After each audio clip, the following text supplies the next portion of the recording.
মনে রাখতে হবে যে টার্গেট মূলত যাদের এই ধরনের একটা অঙ্গ দিতে চায় কারা, যার আর্থিক চাহিদা আছে অথবা সংকট আছে, এবং ব্যাপকভাবে ক্রাইম নিয়ে থাকলেই কিন্তু তখন নিজের অঙ্গের ব্যাপারে এ ধরনের সিদ্ধান্ত কিন্তু খুব সহসা নেয় না। এক্ষেত্রেও কিন্তু আমাদের রবিন খানের যে ঘটনাটি ঘটেছে, যে তাকেও কিন্তু খুব সামান্য পরিমাণ অর্থ দেওয়া হয়েছে। আমরা জানি যে এই ধরনের একটি কিডনি যদি কেউ বিক্রি করে থাকে তা সেটি উচ্চ চড়া মূল্যে, কারণ আপনাদের কারো যদি সংযোজন করতে হয় আমরা জানি যে সেটি কিন্তু এমনকি অর্ধ কোটি টাকা, কোনো কোনো ক্ষেত্রে কোটি টাকাও প্রয়োজন হতে পারে। এবং এটি কিন্তু এই যে চক্রটি কাজ করছে, তারা গুজরাটে কাজ করছে, কলকাতায় কাজ করছে, বিভিন্ন জায়গায় কাজ করছে, বিভিন্ন তথ্য আমাদের কাছে আছে, সেগুলোর উপর আমরা কাজ করছি। আমাদের মূল উদ্দেশ্য হলো যে এটি যাতে পুনরাবৃত্তি এ ধরনের ঘটনা না ঘটে, আইনি কাঠামোর বাইরে গিয়ে সেটির ব্যাপারে সকলের সচেতন। এখন পর্যন্ত কতজনকে তারা এ পর্যন্ত নিয়ে গেছে মানে দেশের বাইরে? এ পর্যন্ত আমাদের জিজ্ঞাসাবাদ চলছে, আমরা তো আসলে খুব বেশি সময় পাইনি।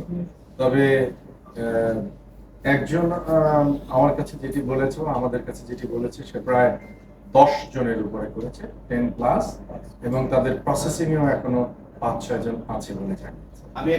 ভাই, আপনার কথা যেটি বোঝা গেল যে যে ভিকটিমের কথা আপনি বললেন, ও তো জানতোই যে তাকে নিয়ে যাওয়া হচ্ছে এবং তার কিডনিটা নিয়ে নেওয়া হবে।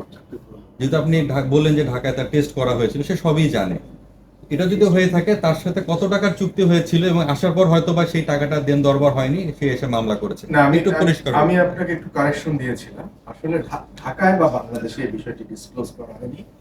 এখানে তাকে যে আমাদের অ্যাপোলো, দুঃখিত, ল্যাবিডে যে টেস্ট করানো হয়েছিল সেটা বলা হয়েছিল যে সে ইন্ডিয়াতে যাবে পাসপোর্ট করতে এবং তার ফিজিক্যাল ফিটনেসের জন্য কিছু টেস্ট প্রয়োজন। অর্থাৎ ভারতে সে ফরিদাবাদে 15-20 দিন থাকা পর্যন্ত সে জানতো যে মাসুম তার ব্যবসা প্রতিষ্ঠান আছে, সেই প্রতিষ্ঠানের এমপ্লয় হিসেবে তাকে নিয়োগ করবে এবং তাকে 50,000 টাকা, বাংলাদেশি টাকায় 50,000 টাকা তাকে বেতন দিবে। কাজে সে পর্যন্ত সে জানতো না। এবং ওখানে যাওয়ার পরে দুজন তাদেরকে, যে 6 জন আসামি করা হয়েছে, দুজন কিন্তু তাকে রিসিভ করে এবং রিসিভ করার সাথে সাথে তার পাসপোর্টটি তারা হাতে নিয়ে নেয়, সো দ্যাট সে যাতে আর নড়াচড়া করতে না পারে।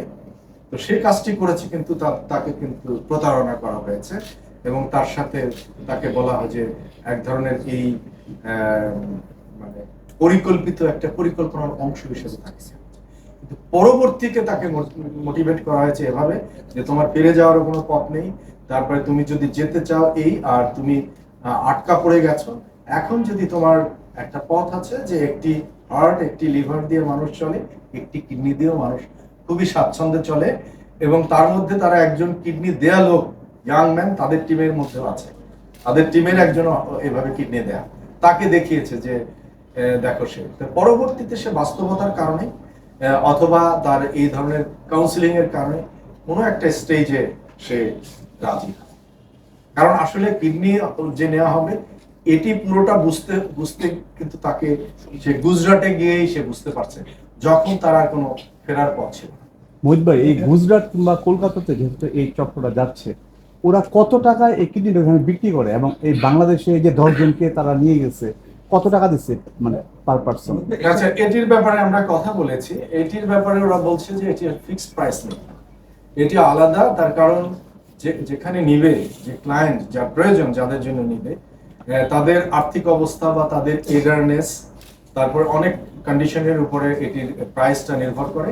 এবং প্রাইস নির্ভর করে মূলত যে যার কিডনি নেওয়া হয় তাকেও সবাইকে সমানভাবে দেয় না। যাকে ডিস্ট্রিক্টের ক্ষেত্রে না, সে তাকে, আমার কথা হলো যে যেটা বলেছে যে কোনো জায়গায় আমরা 25 লাখ পাই, কোনো জায়গায় 40 লক্ষ পাই, খুব স্ট্রেট কোনো জায়গা নেই। সবচেয়ে বড় ব্যাপার হচ্ছে ডোনার, তাকে খুব ঠকানো হয় এবং তার পরিমাণটা খুবই সামান্য। কিরকম? এই যে আমি বললাম এখানে 3 লক্ষ টাকা দেওয়া হয়েছিল, বোধহয় 6 লক্ষ টাকার কথা বলছিল দিবে, কিন্তু আলটিমেটলি তাকে দেওয়া হয়েছে সর্বসাকুল্য 4,30,000।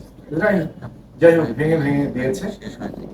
সেই কারণে তাদের, আমি মনে করি যে পরবর্তীতে অনেকেই উপলব্ধি করে যে এটি তার ইচ্ছার বিরুদ্ধে সংগঠিত হয়েছে।